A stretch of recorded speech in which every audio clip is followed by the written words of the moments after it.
Pemirsa, kita akan memasuki kabar nang Panambayan.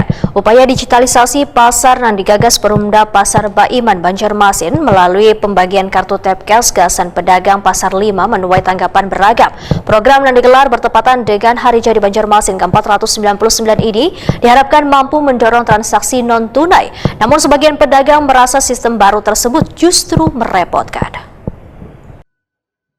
Upaya digitalisasi pasar nang digagas Perumda Pasar Baiman Banjarmasin melalui pembagian kartu tap cash gasan pedagang Pasar 5 menuai tanggapan beragam. Program nang digelar bertepatan dengan Hari Jadi Banjarmasin ke-499 ini diharapkan mampu mendorong transaksi non-tunai, namun sebagian pedagang merasa sistem baru tersebut justru merepotkan. Sebanyak 499 kartu tap cash dibagikan kepada pedagang sebagai metode pembayaran retribusi harian. Harapannya pedagang kada lagi bergantung pada duit tunai, melainkan dapat melakukan transaksi secara digital dengan lebih praktis wan aman.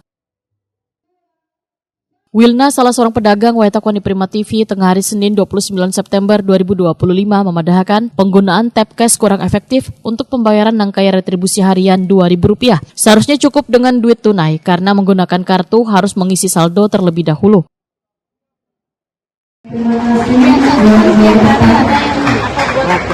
Retribusi 2.000 sehari, tapi kan itu biasanya cash loh 2.000. Bisa lewat Alfamart lah, dari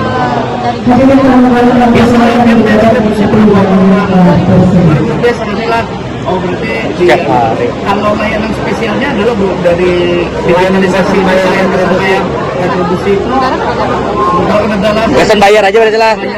Tapi Bu merasa termudahkan dengan adanya ini Bu. Menurut Tian ya Pak, makin mengalir. Terbukti. Karena kamu jadi repot. Kalau kan 2.000 ambil di latih langsung. Ini isinya salah isi. Yani, salah seorang pedagang pecah belah, menyatakan harus beradaptasi terlebih dahulu dengan cara penggunaan kartu non-tunai. Pak, ini kan tadi untuk pembayaran kena pakai tap cash Pak lah, non-tunai. Nah, Pian sendiri selaku pedagang ya, apa nih Pak, kena paham aja kah dengan pembayaran kayak ini nih? Kita mulai pikir kawanan sama Pak. Oh, sambil belajar malah. Tapi menurut Pian dengan pembayaran yang non-cash nih Pak, menurut Pian lebih aman lah Pak? Sebelumnya ada pelatihan lah Pak, Bon Pian. Cuman sambilan belajar malah. Oh iya, siap. Enggak.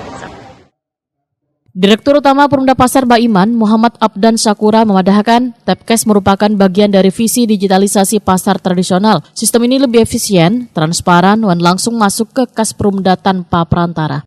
Muhammad Abdan Sakura menyatakan evaluasi akan terus dilakukan untuk memastikan program ini berjalan lancar. Ya, jadi ini dalam rangka Hari Jadi Kota Banjarmasin. Jadi Perumda Pasar itu adalah bagaimana bisa melakukan digitalisasi pasar. Alhamdulillah hari ini kita bekerja sama dengan BUMN, perbankan, khususnya Bank BNI, ya, karena kita melihat bahwa pasca COVID-19 itu kan budaya perilaku masyarakat berubah, ya. Nah, jadi kita harus bisa merespon itulah. Karena sekarang ini sistem pembayaran, sistem belanja semuanya digital. Efektif lah ini lah. Insya Allah ini lebih efektif ya, karena otomatis kan dari collectingnya langsung real time masuk ke data ke Perumda Pasar. Itu tap cash-nya apa aja kegunaannya nanti itu Pak? Kan ya, banyak pedagang ada bayar. Tap cash-nya multi payment, tapi dalam setiap tap cash itu sudah ada data nama pedagangnya. Jadi nanti sistemnya terintegrasi langsung dengan aplikasi kita. Berarti digitalisasinya ini sebatas pembayaran retribusi saja kan Pak? Itu bisa dipakai juga masuk ke bandara, misalkan pakai, misalnya di pasar kita kan ada yang sudah kayak imani pokoknya lah. Parking kan, nah itu bisa pakai tap itu juga. Masuk mall gitu bisa juga lah. Ya memang perlahan-lahan ya, tidak semua pedagang juga melek terhadap digitalisasi ini, tapi kan harus kita coba nih. Langkah digitalisasi pasar melalui tap cash ini menjadi salah satu terobosan Banjarmasin untuk memperkuat tata kelola pasar tradisional. Meskipun masih menghadapi resistensi dari sebagian pedagang, pengelola yakin dengan pendampingan intensif, program ini akan menjadi pionir transformasi pasar di Kalimantan Selatan.